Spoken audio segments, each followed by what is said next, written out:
Eagle Community Television presents Community Connection with your host, Mike Cooper. Hello and welcome again to Community Connections from Eagle Community Television, our community connected. Thanks for watching. Thanks to our producer, Jeff Durall. We're at 601 Oak in Hayes. We're at the Schleier House, as it was known. Former residents of longtime Hayes residents, Pete and Bonnie Storm. And we're visiting with the current owner, Larry Rupp, as we talk about the history of the house, which is purported to be the third oldest house in Hayes. Welcome to Community Connections. Larry, let's start with your history with this house. Tell us about that. Well, I was in business, remodeling business in Hayes, and one day I was driving there past the front of the house, and it was the first time I ever saw this. Wow! So anyway, I found out who owned it, and it was Pete and Bonnie Storm. So the next day I went and asked her if it would be possible to rent the house, and she said, no, it's condemned, it's beyond keeping. So they were going to bulldoze and build an office here. Well, I had her take me through the house, and I just loved it, even as terrible a shape as it was. And I talked her into restoring the house. And Bonnie says, it's in your hands, you do what you want with it, which was beautiful, you know. So I got to make the house the way I wanted it, you know, my decor. And we had a good relationship throughout the remodeling. And of course, you see the results of that. I owned the house, I bought the house in 1980, so I've owned it 33 years. And in that 33 years, I compiled all the history I could find on John Schleier. I have even his family genealogy, pictures of his folks in their house in New York, going clear back to New York. And I found out that when he was 16 years old, he left home and he joined the circus. And then he worked in the oil patch for a while, and there was an outfit from New York that wanted to come back here and go buffalo hunting. So he joined them, and he was a buffalo hunter for a while. And then he was butcher for the fort out here. And I'll tell you a funny story about that. He was supposed to provide the fort with corn-fed beef. Well, the soldiers all complaining about the beef being so tough. Well, he was feeding them longhorns. So he heard that there was going to be an investigation, so he ordered a carload of corn, and he dumped it out in the field in piles. And when the officers came out to talk to him, he said, well, look, they're corn-fed. They ate so much they can't even eat anymore. And he got by with it. So John Schleier was a part of the history of this house basically. Yeah. He helped all the immigrants from Germany to settle, find land and stuff. And some of the stonemasons built this house for him, and that's why it's still standing, because they were good stonemasons. The basement walls are 28 inches thick, and the upstairs walls are 24 inches. And there isn't a crack in this place, in the foundation or the walls. Built to It last. was well built, but the inside was very poor workmanship. The plaster walls looked like they'd been plastered with scoop shovel. They were horrible. And there were over 100 years of paint on the woodwork. It was just a total disaster. So anyway, we started with the upstairs, and I was doing 2 other jobs at the same time, so it was bad times, hard times. And so after we got that done, I finished my other jobs, and then I really put myself into the... Now, this was in the 80s, right? Yes. That was... All right, now, Larry, you walk into a place that's ready to be condemned and bulldozed. You walk into a place. How do you see the potential for what this has become? Is it an artist's eye? What's up there? Not really. I've done this for a lot of years, and within 5 minutes of walking in here, I already knew what the floor plan I wanted. It was already in my mind how to change everything around and what kind of decor I wanted. It just came to me like that.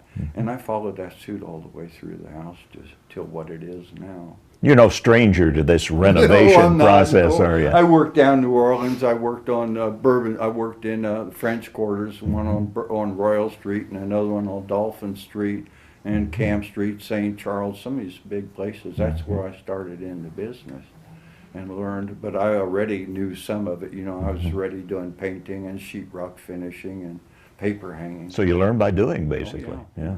And you became a foreman at this large company down in New Orleans then. I was the youngest, shortest time foreman for the company. What brought you to this area? Well, I was born here. Came back home then. I went down to New Orleans and got into the business and learned the business, came back here and started for literally nothing. And it was tough getting started here. But it went really well for me. Once I got started, I was swamped all the time. I never advertised. 6 months, I didn't have a telephone. But people found me, and I thought, well, if they find me, I know they want me. Kind of word of mouth then. Yeah, kind of word of mouth, right. But long-time resident, but never really thought about doing anything else, huh? Yeah. So what have you learned in addition to approaching this project? You start from the top and work your way down. Right, because you have to open up walls for plumbing and electrical and all of that. So by opening up the downstairs and then doing the upstairs, we were able to bring all the plumbing, electrical, and everything upstairs, and came downstairs and closed it all back in and finished it. Did you find any surprises? No, I was surprised. I found an old chisel that was in the chimney, and outside I found a sharpening stone and a door faceplate, digging in a fence. But I was disappointed. I thought maybe I'd surely find something in. I was going to say, no hidden treasures, no gold bullion, and no. Believe me, I looked for that around the basement, around the. That'd be your first stop, wouldn't it? Yeah. See if Schleier had socked away anything, huh? But I did find an old map of Ellis, 1947, and a few other items like a railroad big rod they stuck under cars. I donated that to the Railroad Museum. It was a car starter, they called it, a big pole they stuck under a wheel and started the cars moving, and that's about it. You know, Larry, it's amazing that when you look at the outside of the location here at 601 Oak, you look at the house itself, you don't see the amount of room that's in this place. Oh, it is. It seems to be bigger on the inside than it looks from the outside. That's what everybody commented on. Well, this looks bigger than it does outside. But yes. Always been a duplex, so to speak. As far as I can know, and when the back addition was put on, I never did find that out. I was never able to determine that, but the kitchen and the back stairway was put in. And at the same time, of course, you've added some modern conveniences like the range and the plumbing and electrical and those kind of things. It's not a, it really wasn't intended to be a museum, but a livable. Of course, I've kept the decor as much as close to reality as I could. The old German people, they liked some weird colors. There was flamingo pink, buttercup yellow, aqua, and they mixed, and it was terrible. But these are the colors that we use down south, and so I went with that theme in here, and I like the way it turned out. Oh, I do too, absolutely. Now, what about the artifacts? Because some of these things are very unique. They're all not original with the house, but they blend in so well. How do you come up with those? Well, like the sofa, for example, that's the style of late 1800s, and that's and some of the furniture in here is reproductions, but it blends right in. Well, I guess it's through your experience in renovation that you're able to tap into some of these resources. Oh, yes.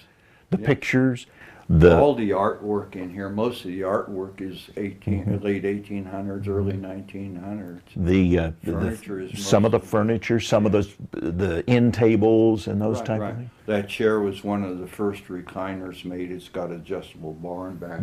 This was one of the first platform chairs. It got a stand on the bottom that kicks out. And like I said, you got to tell us about the centerpiece here, Larry. The center of this house was sagged out about 2 inches, and it was springy. And so, in order to solve that problem, there was a hallway that went across here. We took that out and then built a closet for the bedroom, which is this area, and that supports this part of the upstairs. And so, in here, I came up with the idea of putting a fan, light, support table, and chairs in here, and then we went down to the basement and jacked up the whole center of the house, which makes the upstairs solid as a rock. Now, what's this piece here? This is a gear off of an old steam tractor that was bolted to the wheel. So we just set it in the post put glass on it and put the stools here. We played a few poker games on that table. Now, Larry, Drank a little wine. those of us who have no kind of expertise in this field marvel at the ingenuity and the ability to create these kind of things out of ordinary things that are used that have no relationship to what the finished product is. Right. But this has really turned out nice. I was really, because anything that we thought of putting in here to support the ceiling, bookcases broke up the room, and this way it keeps the room open, gives me all of this in one package. Very open and spacious place. You can see this as a sitting room with this as the focal point right here. Right. So how much did this labor of love, how much investment have you got in this as far as? 100,000. Okay, what about time? Not even my labor. 3,000 man hours approximately. 3,000, starting through the 80s. Yeah. Oh my goodness. A lot of labor, a lot of blood, sweat in this place. You wouldn't believe. Matter of fact, before we started the interview, there was sweat involved, wasn't there, Larry? Yeah. But the heating, some of the original steam radiators, right? Yeah, we took the radiators out, flushed them, just dipped them in the vat, stripped all the paint off, spray painted them, then put them back in. Amazing. The furnace is all new. It's a hot energy efficient furnace. The old furnace that was in here was 1889. But while we were working here, the boiler cracked, so we had to replace that. It's hot water heat, no noise, no fumes. And the radiators really do a good job in here. It's very nice. And you brought it up to energy efficiency too at the same time, didn't you? And one year that it was so hot, I think it was 86, when it was so hot the air conditioner went out. And it was 3 days before I got it put in. And it took 3 days for this place to heat up. And after it got the air conditioner in, it took another 3 days to cool the walls and everything back down. But it retains the temperature very, very well. Windows, those treatments also been upgraded? They're all original. They've been stripped, taken out, stripped, and repainted and put back in. The door here is original. The front door is original. All the woodwork, the door casings, window casings are all original except for the baseboards. You actually lived in this while you were working on it? No. After I finished it. After you finished it, you moved in. Okay. What's the future of the Schleier house, if you will, Larry? I hope it's a long one. I hope that someone will come along that appreciates the decor for the way it is and will cherish the history in the house like I have. You want to put it on the market then? I want to let it go, yes. How can you do that? That investment of 3,000 hours? I've been doing this most of my life and I'm tired. I have other rental properties too which I want to liquidate. Are you going to venture into some new turn? No, I just want to lay around and watch TV and Just listen to music. Put your feet up Go and out relax. For coffee every day. Larry, I think you've earned it after all the investment and time. I have. You got to see this though, but you're going to have an official open house, I understand. Yes, on February the 10th, from 10 to 4. Now, we had open house here in, I think, 1976, and we were open 2 days, Saturday and Sunday, from 10 to 4, and we had 1,100 people that came through that house in 12 hours. It was just unbelievable. This house? Yes. And at the time, was it functioning? Was it yes, furnished? it was all finished. Everything was done except for the kitchen. The kitchen wasn't done yet, but Pete was in a hurry, so we filled it with the kitchen the way it was. You know? But I was sitting here in front of the window about 10 o'clock and looking out, and I said, oh my God, nobody's going to come. And I was getting concerned, and a car pulled up, and another, and another, and another. Pretty soon the whole street was full, and people lined up out the sidewalk, you know, to go through. Well, if they saw it then, they won't believe it now, Larry. Well, it's been changed. The decor has been changed since then, different wallpaper and such, you know, different carpet, and just some different furniture. But hopefully the potential owner will maintain the integrity of it. I don't think I'd sell it to anybody who wouldn't. If they say they're going to change the interior, no, I won't sell it. I'm going to be very picky about who buys this house. Larry. Okay. Like I said, I want somebody who's going to cherish it like I have. Larry Rupp from 601 Oak Street, and the open house coming up in early February. That's our community connection for today from inside the Schleier house, if you will, former residents of longtime Hayes residents Pete and Bonnie Storm. Community Connections, once again, thanks to our producer Jeff Durall from Eagle Community Television. Our community connected.